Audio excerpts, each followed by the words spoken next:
What's the balance between personal privacy and transparency in relationships? It's pretty much talking about do you share your phone password or pattern, with your things like that? with your partner. With your partner, whether you're dating, married, should they have access to your things?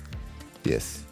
Yeah, let me start with Yvonne. Yvonne is here looking like sus. No, say I thought they're going to start. Let's start with the single person. Let's start with Eric. Why? You're here alone. Let's see. You've asked. What's the balance between personal privacy and transparency in a relationship? So I've given the example of the phone, and that's the biggest thing. Can they look through your DMs? Where's the trust? Where's the trust? I believe nothing is locked to them. When it comes to devices, nothing is locked to them. But then they will know. I would keep my finger. They would have their phone would have their fingerprints. My laptop would have. They would share password and all that. But I think it will reach a point of if you intentionally go and look for it, then there is an issue of trust. I'm like the privacy. The lack of privacy is there. It's just once you go into it, then it feels like a breach of trust. There are some things personally I won't share. I am of the strong belief of a family or a couple marriage. There should be 3 accounts: my account, your account, and the family account. In terms of money? Yeah, when it comes to money, chill. There is your own personal account. Then there is the couple account for the both of you, and then the third one is the couple account, the family account for the household and the kids. So, and your account, she doesn't have access to? Nope, you're not touching mine. You're not touching my account. That's it. See, there's the couple account that for both of us, and then there's the family account for everyone in the family and the family things. My personal account is my personal account. If I want, because I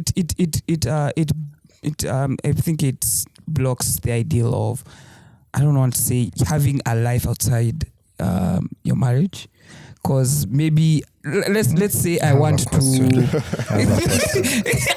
having a life outside another family. That's what you're talking about. Yeah, life outside. No, let's say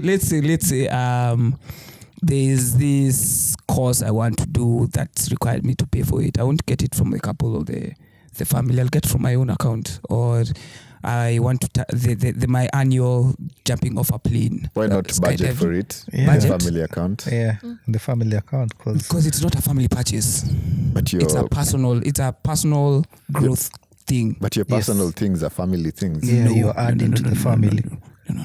No, I don't believe so. So let me even bring it a bit lower. Should your girlfriend know how much you have in your account? Nope. Nope. The same way I wouldn't know how much she has in her account. I feel when it comes to personal, your money eating, the money that you want to eat, I feel like I need money that I can spend badly without it affecting family or us.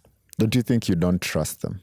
It's not a matter of trust. Oh, no, it's not a matter of trust. It's more of I don't want to go through honestly the red tape. Held accountable. No. I don't want to go through the red tape. Of course. Before you answer, Yvonne, should your boyfriend know how much you have in your account? Yeah, he knows. Because it's 0.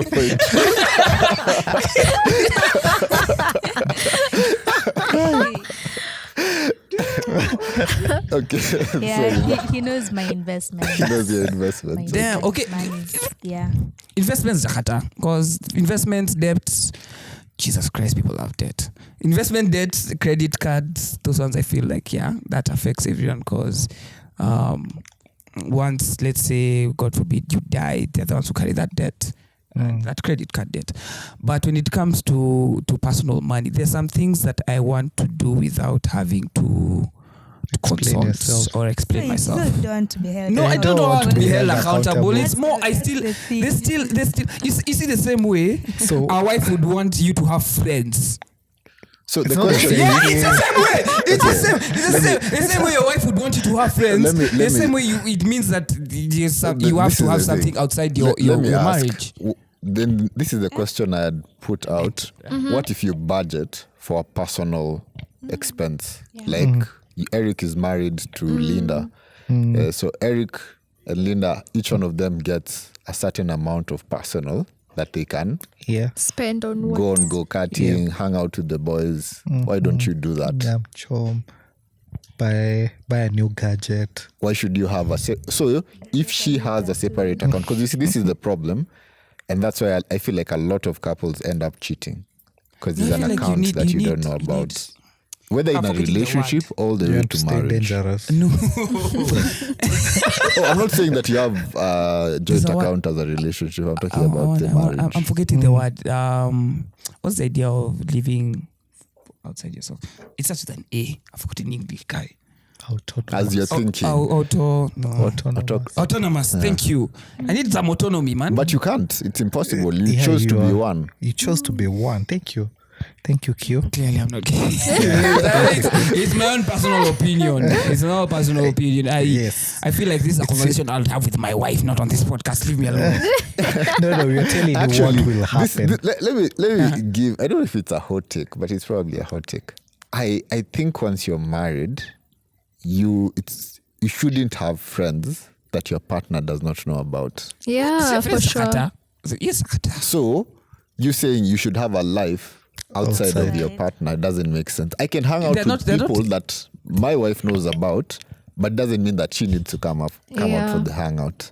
But she'll know that I'm going somewhere, and I'll come back and be like, oh, we went here, we did this. I'll even say, this is how much we spent.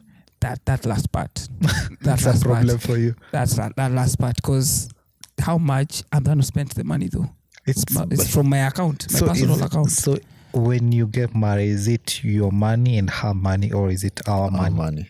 There's your personal, there's a couple, there's a family. Those three. That's how subject to change. Okay, let's continue that your perspective. There's your personal, meaning she also has a personal. Yes. Now there's for the two of you, and there's for the family. So how do you contribute to the two other accounts? From your salary. Personal. Yeah, from your so personal. is it like a percentage, or is it like a pre-agreed amount? It's a pre-agreed amount that we talked before getting married. Okay. So how it's a percentage, working with A percentage of your 'cause- salary. Yeah. So not salary of all incomes that you're receiving as a person. as a person. Yeah, that's So it's from your not as a investments, your family. both. Not as a family. As a person. As a Because as a the person. salary. Company. No. It's not your salary is not going to. if you use to your, that to analogy- it's coming to you. The check is written to your name. No, So- but the money goes to the family. So it's the families. So that all the resources, are they the family's resources?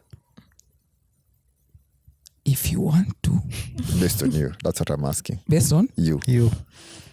of course, yeah. So I just need money that I can spend, not accounting with. you can still budget for But you that can still budget That's the for problem. it. Budget. From I your am. both- No, it's from the both accounts, your personal I account. speak like this because my personality very much leans on spontaneity. Budgeting, there are things that I have budget for, but it very much leans on So- spontaneity that I require to be able to afford that spontaneity without it being an issue to us or to family. This is what I believe. Yeah. I can't trust you off the map if I've not seen how you respond on the map. So what that means is, if you don't have the predictability to follow a systematic routine, I can't trust you when you're doing something in a spontaneous way, because I don't know where it will lead. Those percentages, those routines, those systems, they are there. But you see, I'm just saying there's a small percentage yes, I'm not within my account refusing. that is. I think the problem you're having is the budgeting element, because you see, that's where it leads to cheating, because you'll start doing certain things that will expose you to certain situations that you don't really have to account for. Like? So let's say you go out somewhere and then you hang out, let's say alone even. These decisions are made with approval. I'm just paying for myself. But why doesn't the money then just go into the No, account? no, and then no. if it's you're being given 5,000, you can take your 5,000. Jesus. And go have fries worth 5,000. Spontaneity and that level of control is just Jesus. That hinges on very key core You get aspects of my personality. Like using and my the being. example of the 5,000, you don't need to come and say, "Oh, I've spent," or not even say. You don't need to ask. You don't need to ask. "Oh, can I take 5,000 to spend on this?" You know that. Oh, every month Shem gets this, Judy gets this. You get that's your personal money. You understand? So you don't need to go and ask for it, but it's within. So everybody knows this is the budget. But now this is the thing. We're talking in the marriage context. When you're married, there's a sense of wanting what she was talking about, being accountable to someone. Yeah. So even if I go and buy shoes, I'll be like, "Oh, by the way, I bought shoes with my personal." The reason why, it's not because they're controlling everything I'm saying. They're not a prefect. Yes, I want them to know because they're part of me. I think it's even natural at some point. Yes. It's like, guess what? Yeah, guess what? You get, like, Imagine it these shoes becomes... were how much? Yeah. So that's what I'm saying. And I believe in marriage, a lot, you get to relearn a lot and unlearn a lot of things. So it ceases to become about me. Yeah. You'll find even you're spending your personal on your partner. On your partner, exactly. I think just to add on what you said, the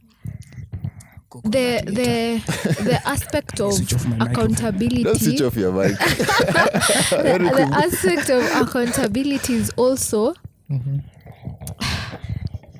you need your partner to be part of your life, or there will be a disconnect there. For instance, if you're just saving for a personal expense, whatever it is, and you don't tell your partner, and you purchase it and you tell them, oh, okay, I don't know how to put it, in terms of your partner, your partner needs to, there needs to be the oneness that when you're pursuing your own whatever, your own, how do I put it, hobbies, endeavors, your wife is not feeling like, I'm not part of this, of Eric's, or I'm not part of Shem's life in this way. For example, if Shem wanted to buy a bike, he's been saving up for it and he doesn't tell me.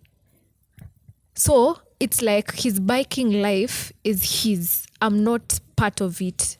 And that's how now you start disconnecting from your partner, because now you're not, I'm not saying, okay, I love biking, but what if it was another chick probably and she's not a biker? I'm not saying now become a biker, become an enthusiast. Hey. But in terms of your hobbies, your spouse's hobbies, or that aspect that they find fun in, should be something also your partner enjoys being aware of, knowing about, so that there's no so back to the question, sorry. One thing that I appreciate about Shem is when we were dating, I had recently gotten a new job, and when I was signing the contract, I sent him the contract and he saw how much money I was gonna be paid. Because for me, I was like, if I'm gonna marry this person, because at that point we knew that, well, this is headed to marriage, I trust him to know how much is in my account, and he'll tell me how much is in his account, how much he's owed by the people he was working for. So our money, or rather, at that time, of course, we didn't have a joint account or anything, but we were aware of where we are at in terms of our finances, so that when we get married, we know where are we starting from, and you know how does life happen with our finances. So the question was, what's the balance between personal privacy and transparency? In marriage, I don't think there's personal privacy. I think, yes, there's the aspect of your own person, you're not changing, but there's nothing you're hiding from your partner, because that's how the enemy, or that's how loopholes start happening when you start hiding some aspects of yourself. So in marriage, I don't think there is a place for Eric personal is vexed. privacy. No, me, I'm like in dating this place for privacy. Please, the Lord God, don't tell everything about them. To the person, don't tell them that this is your credit card number. Please don't. But I think relationships, there is space for privacy at most. A lot of privacy, as in it's they are still a stranger. I mean, you're not connected. You don't know them like that. You're getting to know them. You don't know them like that. So All right. Okay. 10 seconds. Your last comments from Judy coming this way. Wow, we've talked about so much. Yeah. Oh, my desire is people to have thriving relationships. Yeah, so just, I don't know what to say. We talked about so much. Mr. Chan. I'm having a difficulty Yeah. recollecting my thoughts, so what do you share? That's enough. That's more than enough. 10 seconds feels like a political debate. 10 seconds. Say something. Okay. Concerning relationships, accountability is a beautiful thing to have. It doesn't inhibit your temperament or your character or your personality. It actually enhances who you are. Because if you have accountability, be it from your partner or if you're a couple from another couple, it reminds you of expectations, not actually from the society, but expectations to each other on how to thrive. So accountability is a beautiful thing to have. All right. Eric James, who's cooking. I don't know, man. As the only single person, I'd say love how God intended it to be. I think that's the key point. I really have nothing. They've given me much to think about, so I don't have much to say. Yeah, move on. I also don't know what to say, but I'd just say that you continue working on yourself, find another person that's working on themselves, then you work together for a bigger purpose. Yeah. Eric, come on. Before we end this, Eric, what do you have to say about that? I feel like it's already triggered you. Eric. Work on yourself by yourself. Don't come at me half finished. Come 80% at least. 80%. I'll come at you at 90. How do you measure that? How do you measure that? How much you're triggered by past events. If you walk away kidogo hauko sawa. Kama umizwa, hey brother, still heal. Men heal, women Heal. Is it kill or heal? Heal. Oh, I thought whichever. I accept both. wow. Bye. As for me, I'd say date those broke men who have 5-year plans. So soon they'll be very rich. Yeah. Thank you for watching. Make sure to like, subscribe, and share Raw and Fearless podcast. Thank you guys for getting to have this conversation. Until next time, see you guys later. Bye. Thank you guys.